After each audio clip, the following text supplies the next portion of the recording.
أعوذ بالله من الشيطان الرجيم. بسم الله الرحمن الرحيم. الحمد لله رب العالمين، والصلاة والسلام على أشرف الأنبياء والمرسلين وعلى آله وأصحابه أجمعين. أما بعد، رب اشرح لي صدري ويسر لي أمري واحلل عقدة من لساني يفقهوا قولي. اللهم رب أدخلني مدخل صدق وأخرجني مخرج صدق واجعل لي من لدنك سلطانا نصيرا. ربي أعوذ بك من همزات الشياطين وأعوذ بك ربي أن يحضرون. Assalamualaikum warahmatullahi wabarakatuh.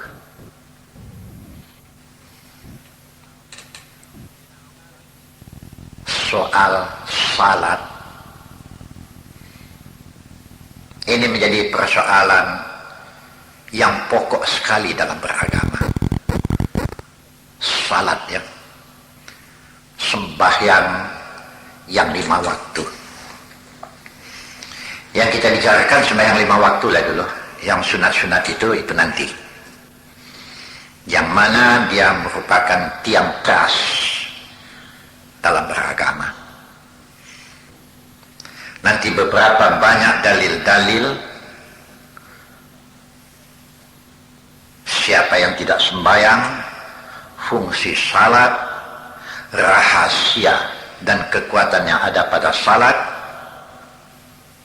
kecelakaan bagi mereka yang tidak memperhatikan salat. Segala dalil-dalilnya akan saya kemukakan nanti. Yang pertama sekali, waktu ini ingin saya menyampaikan bahwa perintah salat ini itu kira-kira ada sejarah mengatakan terjadinya setelah 8 tahun Nabi Muhammad menjadi Nabi. Ada juga yang mengatakan setelah 10 tahun terjadinya dalam peristiwa Isra dan Mi'raj. Ya sudahlah ya, perkara tahun ini banyak khilafiyah yang terjadi, tapi perkara salat diterima itu tidak melalui Jibril, tidak melalui perantara, tapi langsung diterima Nabi di hadrat Tuhan sana. Tidak macam perintah-perintah yang lain ya, macam perintah zakat umpamanya, perintah wajib puasa, perintah mengerjakan haji, itu tidak langsung dipanggil bersua dengan Allah begitu. Ada yang melalui Jibril. Tapi lain ya peristiwa Isra Mi'raj ini. Sepintas lalu saja saya terangkan dulu. Sepintas lalu ya, karena saya bukan mau membentangkan soal Isra Mi'raj, tapi soal salat yang saya mau bicarakan ini. Nabi Muhammad kan menderita waktu menyampaikan bahasa yang wajib tempat menyerahkan diri dan bertuhan kepada Allah saja, bukan kepada patung-patung buatan. Itu sama sekali tidak akan mampu menolong kalian. Syirik itu hukumnya, apalagi yang seumpama dengan itu yang dilakukan oleh kaum muslimin sebahagian ya, minta berkat kepada keramat-keramat, entah keramat apalah ya, keramat katanya ada keramat gajah putih, entah keramat apa lagi ya, bikin sajen-sajen. Ini manusia tidak yakin dia bahwa bersujud kepada Allah adalah mengatasi semua persoalan. Salat. Ya, Nabi Muhammad mendapat tantangan yang hebat sekali lah ya. Sampai disiksa, dihina. Oh, ada satu lagi yang perlu tuan-tuan ketahui. Nabi Muhammad menderita waktu berada di Makkah, betul, tapi tidak betul sebagian paham yang mengatakan Nabi Muhammad hijrah atau pindah ke Madinah adalah karena menghindarkan penderitaan di kota Makkah. Oh, ini tidak dapat diterima. Tidak ada yang ditakuti oleh Nabi Muhammad kecuali hanya Allah. Jadi hijrah ke Madinah perintah, diperintah oleh Allah untuk hijrah ke Madinah, dan ini kejadian setelah peristiwa Isra Mi'raj. Jadi peristiwa Isra Mi'raj ini terjadinya suatu Nabi Muhammad berada di Makkah. Alasan Qur'annya diantaranya itulah dia, Subhanalladzi asra bi'abdihi laila, sampai ke akhirnya, dan Mi'raj itulah dia, wan najmi idza hawa ma dalla sahibukum wa ma gawa, sampai ke akhirnya di surat An-Najmi. Ya oke, nanti itu kita bicarakan ya. Tapi latar belakang terjadinya peristiwa Isra Mi'raj ini, sampailah ejaan itu ke puncak terhadap Nabi ya, yang disampaikan oleh tokoh-tokoh orang Quraisy. Walaupun Nabi sudah mengatakan la ikraha fid din, tidak ada paksaan dalam agama, tapi mereka melihat pengikut Muhammad bertambah juga. Mereka merasa khawatir sendiri. Ini lama-lama habis kekuasaan kami ini. Mereka ejeklah. Mereka mau menunjukkan kepada bahasa Muhammad ini pembohong. Apa di antara ejaan mereka? Muhammad, kalau betullah kau ini pesuruh Allah yang katakan hebat, kau utusan Allah, Allah hebat, bisa membuat segala mau. Sedang kau utusannya. Iya, saya utusannya. Coba kami mau lihat. Coba naik kau ke langit. Ya, apalah jawab Nabi di waktu itu? Innama ana basyarum mislukum. Saya ini hanya manusia biasa seperti kamu. Disuruh terbang naik ke langit, manalah mampu saya melakukannya. Tapi Tuhan kau berkuasa. Ya, kalau Tuhan mau tentu bisa. Tapi saya tentu tidak bisalah memaksa Tuhan untuk kalian, supaya kalian melihat saya naik ke angkasa sana. Oh, makin jadilah ejek-ejek itu ya. Cemeh. Tapi ya, ini satu pegangan juga untuk kita ya. Orang yang tidak membuat kesalahan, berjalan dengan penuh kejujuran. Masih ada juga orang yang tidak senang, masih diejekkan orang juga. Serahkan sajalah ke Tuhan. Tuhan tahu. Kalau sabar, terima nanti satu anugerah dari Tuhan yang tidak kamu duga-duga. Sabar ya. Ya, selama cuman ejek, kalau sampai bertindak membuat kerusuhan, kebinasaan, ini lain lagi soalnya ini. Seperti Nabi Muhammad sudah pindah ke Madinah, masih diganggu juga. Oh, datang perintah qatalu au qutilu. Perintah tempur ya, membunuh atau dibunuh. Ini kan nggak diganggu. Kalau cuman ejek, cemeh, bantailah situ. Anggap sajalah Ini agak kasar cakapnya. Tentu kita semua tahu dengan monyet ya. Monyet. Cobalah pelihara monyet di rumah. Taruhkan di laman. Yang punya rumah lewat pun diejeknya tuh. Kata monyet tuh. Ustaz lewat pun ustaz diejeknya. Gubernur lewat pun gubernur diejeknya. Tapi kita kan tak peduli, orang monyet. Jadi anggap sajalah tukang mengejek-ngejek ini monyet ini, sudahlah, anggap saja begitu, lapangkan saja dada itu. Tapi Allah tahu ya, Nabi Muhammad di manalah bisa membuktikan dia Rasul Allah dengan harus naik ke angkasa sana. Allah tahu. Itulah terjadi di tengah malam tuh. Riwayat Isra Mi'raj panjang, sedang judul saya kalau sembahyang ini, saya pendekkan saja.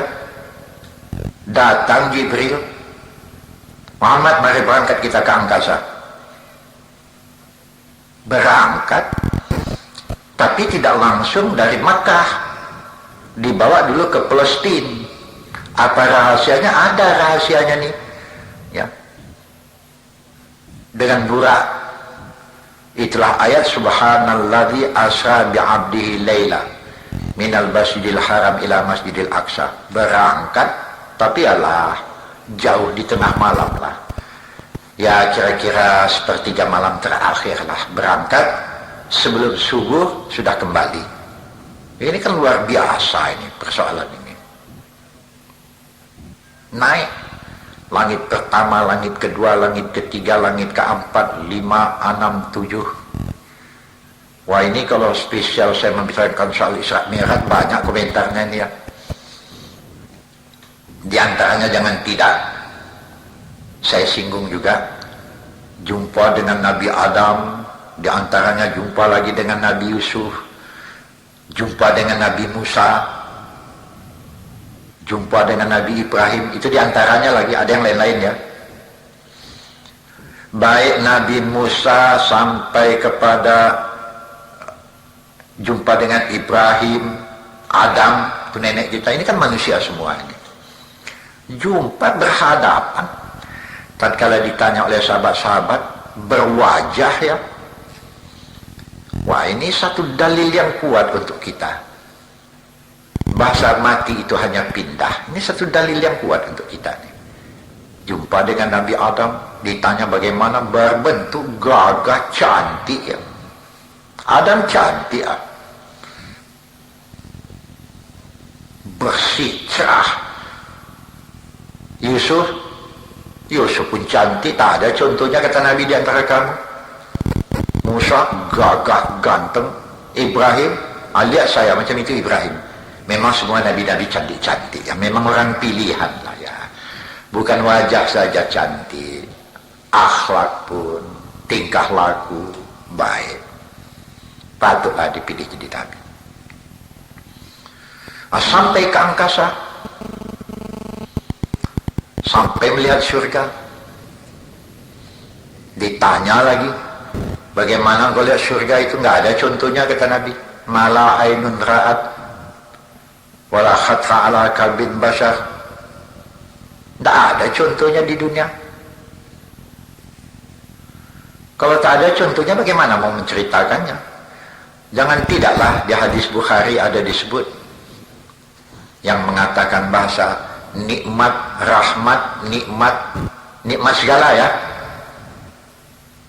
Baik yang merupakan pandangan, penglihatan, yang dimakan, yang diminum, yang dipakai, yang ditempati, sampai kepada nikmat bergaul. Itu yang ada di dunia ini hanya 1%. Tis'a wa tis'una juz'an khususan di ahli jannah. 99% nikmat lagi itu disediakan untuk ahli syurga. Sampaikan Nabi. Dan sampaikanlah ke Sidratil Muntaha, sampai ke Hadrat Qudsi. Disitulah Nabi Muhammad menerima perintah salat yang 5 waktu. Memang jalan sejarahnya panjang, tadinya 50 Ya, sampai ke Musa, Musa katakan minta kurang, sampailah 5 waktu. Ya, itu pun Musa mengatakan minta kurang lagi, tapi Nabi Muhammad mengatakan malu saya. Dari 50 jadi 5. Itulah sembahyang yang 5 waktu sekarang kita ini. Waktu Nabi sampai menceritakan bahasa dia menerima perintah salat, ini dengan pertanyaan juga ini. Tatkala dia menceritakan bahwa dia dimi'rajkan sampai ke langit sana, sampai menerima perintah salat. Apa yang kau bawa Muhammad? Perintah salat. Wah, betul-betul ya, salat ini merupakan anak kunci surga ya. Ini nanti beberapa ayat saya baca sebagai dalil. Ini hanya sejarah penerimaan salat. Kemudian bagaimana kedudukan salat? Ini dia. Baiklah ya. Di antaranya, baik juga saya bacakan ayat. Di antaranya di surat Al-Mu'minun ya. Surat Al-Mu'minun. Dari ayat 1, 2, 3, 4, 5 beruntun ya.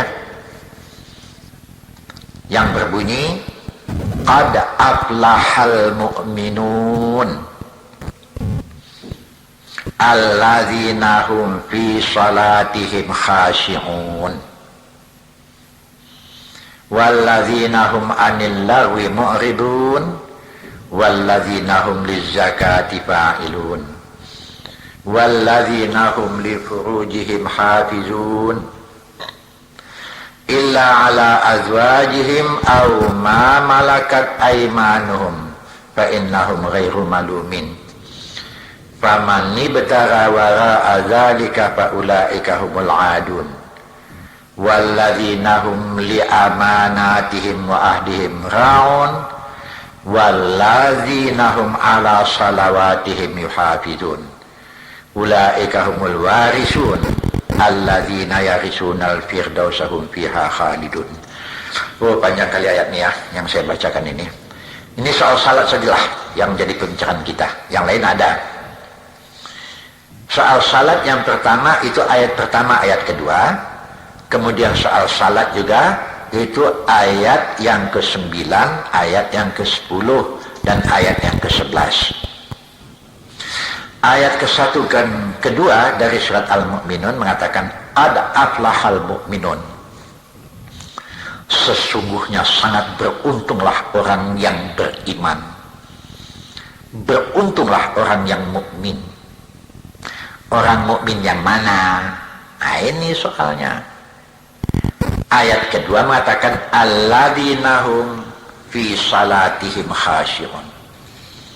Mereka yang pada waktu melaksanakan salat khasyi'un, khusyuk, tekun. Wah, saya pun kadang-kadang kelabaan juga ya menjawab pertanyaan-pertanyaan.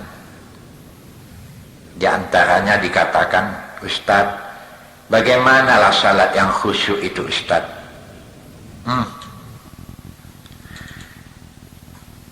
Sepintas lalu saja ya. Tentu terperinci tidak mungkin. Baru bisa terperinci kalau di pengajian tetap, itu bisalah. Banyak kali cabangnya ini. Sekurang-kurangnya baru dikatakan salat orang itu khusyuk, sekurang-kurangnya. Apa yang mereka baca, walaupun dengan berbisik dengan lidahnya, tapi telinga hatinya ikut mendengar, menyimak. Kemudian ruku, sujud, ada tamak ninahnya. Karena ada juga orang yang sembahyang, ya pasukan gerak cepat ya, tang, pang, tutang, puntang, sujudnya pun pang, pung, wah cepatnya bukan main. Ada tamak ninahnya. Kemudian segala bacaan yang dibacanya dengan lidahnya, ikut telinga hatinya mendengar. Disimak ya, Ini kadang-kadang karena hafalnya saja ya, sampai juga ke walam dhalin amin. Karena hafalnya, kadang-kadang lupa pun dia dengar rakaatnya. 4 rakaatnya sembahyang zuhur, bisa lupa dengan rakaat. Ini karena tidak khusyuk. Mengira duit sampai 4.000, 40.000, 4 juta, nggak silap dia. Ini mengira 4 rakaat bisa silap, 2 atau 3 nih. Masih 4 atau sudah kelima ini? Ya Allah. Kadang-kadang ya, saya sendiri pun jadi malu kadang-kadang kepada Tuhan. Itu maka tiap-tiap sudah sembahyang minta ampun ke Tuhan. Saya ada juga yang bertanya, apa Ustaz tak pernah silap mengenai rakaat? Ada. Apa itu tidak masuk lalai Ustaz? Iya. Jadi bagaimana Ustaz? Ya minta ampun lah. Apa boleh buat lah. Khasyun. Tapi dari satu segi, daripada tak salat sama sekali, lumayan. Itu saja ya. Sekurang-kurang khusyuk ialah apa yang dibaca oleh lidahnya ikut hatinya menyimak, dan kemudian tiap-tiap gerak mulai dari berdiri ke ruku, iktidal sampai ke sujud, duduk antara 2 sujud, itu terus dikontrolnya. Tentu akan lebih sempurna lagi kalau dia mempelajari arti daripada yang dibacanya. Oh, tentu lebih sempurna lah. Beruntung ya, orang ini akan beruntung. Kalau tidak akan dikatakan pada ayat yang berikutnya, yang mengatakan walladzina hum ala salawatihim yuhafizun. Ini ayat yang ke-9 ya. Walladzina hum ala salawatihim yuhafizun. Mereka yang dalam pelaksanaan salatnya yuhafizun, mereka pelihara dengan baik. Tentu saja termasuklah bacaannya, termasuklah sujud ruku yang ada tamak ninahnya. Ulaika, mereka yang memelihara salatnya dengan baik ini, humul warisun, mereka akan mewarisi, menerima sesuatu. Apa yang akan mereka terima? Itulah dia ayat yang ke-11, alladzina yarisunal firdausa hum fiha khalidun.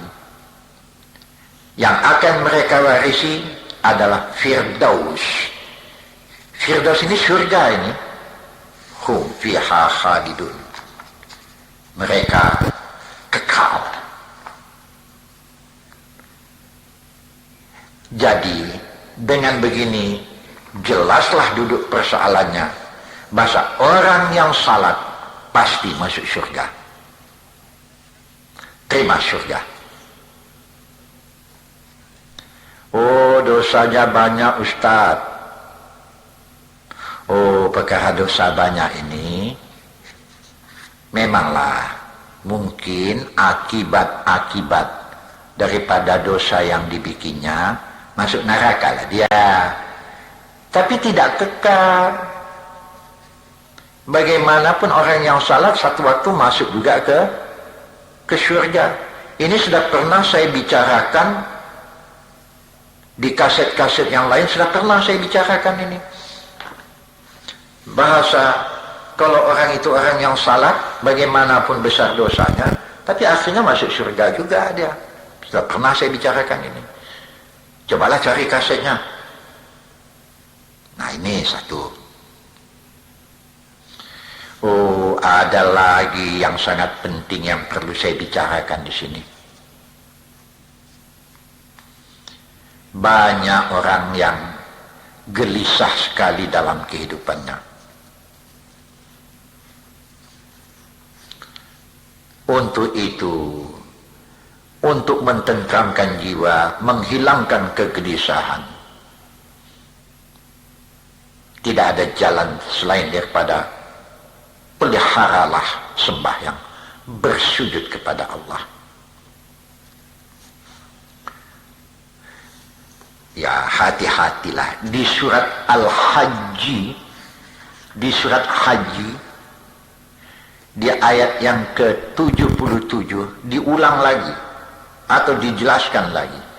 Ya ayyuhalladzina amanurka'u wasjudu wa'budu rabbakum waf'alul khaira la'allakum tuflihun. Hai orang yang beriman, rukuklah, bersujudlah, sembahlah oleh kamu Tuhan kamu. Ini salat ini ya. Kemudian iringi dengan membuat kebaikan sebanyak mungkin. Dengan demikian, la'allakum tuflihun. Mudah-mudahan kamu menjadi orang yang beruntung. Beruntung di dunia, ketenangan, ketentraman jiwa. Kalau di akhirat, sudahlah, lebih aman lagi. Wa'tasimu billah ya. Berpegang teguhlah dengan Allah. Huwa maulakum. Allah itulah yang harus dijadikan pemimpin kamu dalam kehidupan. Fa ni'mal ma'ula wa ni'man nasir. Tidak ada pemimpin yang mampu memberikan nikmat yang cukup tinggi, hanya Allah. Dan dialah yang mampu menolong hambanya kapan waktu saja. Oh, banyak kali contoh yang sudah saya berikan. Cobalah dengar di antara kaset-kaset yang sudah pernah saya kasetkan dengan judul Mencari Tuhan. Kalau Tuhan mau menolong macam Nabi Musa menyeberang lautan, bagus, tebelah lautan itu melenggang saja, apapun tak ada, aman. Tapi yalah, bersujud. Apalagi kalau bisa dilengkapi dengan tahajud di tengah malam. Maqamam mahmudah.